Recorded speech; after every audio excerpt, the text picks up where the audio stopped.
পূৰ্বপুৰুষসকলে আমাৰ এই বাৰেকুৰি অঞ্চলৰ যিবিলাক মানে পুৰণা যিবিলাক বাসিন্দা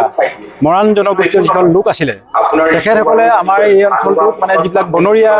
আছিলে চাহৰ ব্ৰিটিছ অহা পূৰ্বেই আমাৰ এই অঞ্চলবিলাক পুৰণা আমাৰ মানে আমাৰ উপৰিপুৰুষসকলে এই বনৰীয়া চাহটোক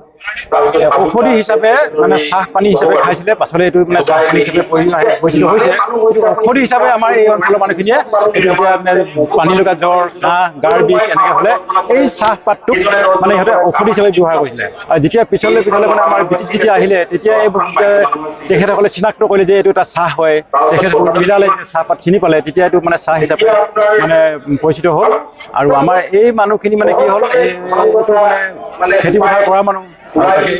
এই বস্তুটো খাই মানে তেখেতসকলে মানে খেতি পথাৰলৈ গৈছিলে তেনেকৈ আমি গম পাইছোঁ আৰু এতিয়া মই যিহেতু আজি 2014 চনৰ পৰা মানে যিটো green tea Orthodox blue T white T এইবিলাক মই মানে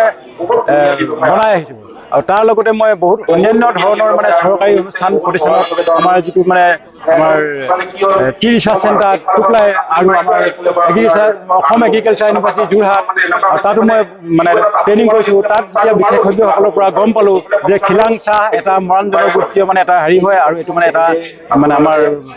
ঔষধিযুক্ত এটা পানী তেনেকৈ তেখেতসকলে আমাক এইটো মই বনাইছিলোঁ মোৰ পৰা তেখেতসকলে আহিলে আমাৰ অসম এগ্ৰিকালচাৰ ইউনিভাৰ্চিটিৰ পৰা আহিলে তেখেতসকলে আমাৰ এই কৌদৈগুৰি অঞ্চল আমাৰ বাৰেকুৰি অঞ্চলৰ দুটা জেগাত আমাৰ এইটো মানে তেখেতসকলে মানে পৰীক্ষা কৰিছিলে আৰু তেখেতসকলে সেই চাহটো আৰু আমাৰ টি বিশেষজ্ঞ মানে টি টেষ্টিঙত পঠাইছিলে আৰু সেই টেষ্টিঙত পঠাওঁতে যেতিয়া মানে তাৰ যিটো গুণাগুণ গৈছে এইটো বিষ চিষ কাহ চাহ জ্বৰ আৰু এইটো মানে কি হয় আমাৰ মানে হজমি শক্তি বঢ়াই এইবিলাক মানে তাত মানে টেষ্টিঙত ওলাইছিলে সেইকাৰণে আমিও গম পালোঁ এতিয়া আমি যিটো আমি মৰাণ জনগোষ্ঠীসকলে আগতে খাইছিলে ভাত খাই উঠি যে কাঁহৰ বাতি এটা যদি পানী খাইছিলে ঠিক সেইটো মানে হজমি শক্তি বঢ়াইছিলে তেতিয়া সেই মানুহবিলাকৰ মানে হজম হৈছিলে বা তেনেকৈ বেমাৰ আজাৰ নহৈছিলে ঠিক তেনেকুৱা ধৰণৰ মানে উদ্দেশ্য ৰাখি আমি মানে এতিয়া এই আজি 2025 আমি মৰাণ অঞ্চলৰ কথা পাতিলোঁ যে আমাৰ বাৰেকুৰি অঞ্চলতে এতিয়া আমাৰ অসম এগ্ৰিকালচাৰ ইউনিভাৰ্চিটি যোৰহাটৰ আণ্ডাৰত 50জন ছাত্ৰ ছাত্ৰী ইয়াতে আছেহি তেখেতসকলে এটা মানে আমাক মানে এটা উৎসৱ পাতিব লাগে তেখেতসকলে মানে উৎসৱটো পতাৰ কাৰণে আমাক ক'লে যে ছাৰ আমাৰ এনেকুৱা ধৰণৰ কথা এটা উৎসৱ পাতিব তেতিয়া আমাৰ ইউনিভাৰ্চিটিৰ পৰা ক'লে যে তেতিয়া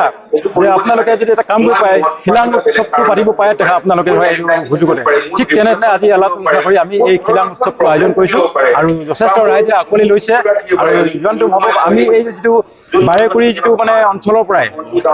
এইটো মৰাণ জনগোষ্ঠীয় এটা মানে পৰ্যটন ক্ষেত্ৰলৈ যাতে আমি এইটো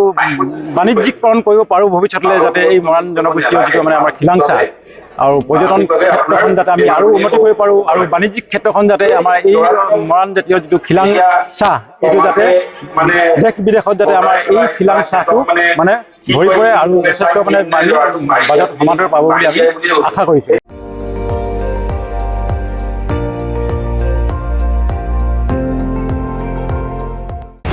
আপুনি চাই আছে ND24